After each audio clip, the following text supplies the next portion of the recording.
పురుషుడు పొరపాటున కూడా చేయకూడని పనులు. 1. అడుక్కునే దానితో సంభోగం చేయడం వలన పురుషుడు శక్తిహీనుడై నీచాది నీచ కర్మను అనుభవిస్తాడు. 2. స్తనం ద్వారా బిడ్డపాలు తాగుతున్న కాలంలో ఆ స్త్రీని పురుషుడు గర్భవతిని చేయకూడదు. 3. పురుషుడి ఇంటిలో ఎవరైనా మృతి చెందిన ఎడల ఆ పురుషుడు 3 నెలల వరకు భార్యతో గాని మరొక స్త్రీతో గాని సంభోగం చేయకూడదు.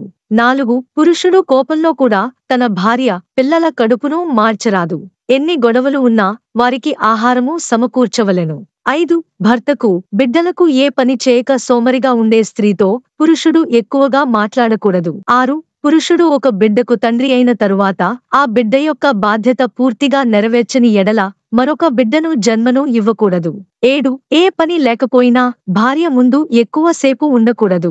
ఇది మీ మధ్య అభిప్రాయ భేదాలను పెంచుతుంది. కాబట్టి పురుషుడు ఇంటిలో ఉండకుండా బయట తిరిగి రావాలి. 8. పిల్లలు ఉన్న తండ్రి బయట నుండి ఇంటిలోనికి వచ్చే ముందు కాళ్లను ఖచ్చితంగా కడుక్కోవాలి. పొరపాటున కూడా పురుషుడు ఈ నియమాలను మరిచిపోకూడదు. ఫ్రెండ్స్, వీడియో నచ్చితే లైక్ చేసి నన్ను సపోర్ట్ చేయండి. అలాగే మీ అభిప్రాయాన్ని కామెంట్ సెక్షన్లో తెలియజేయండి.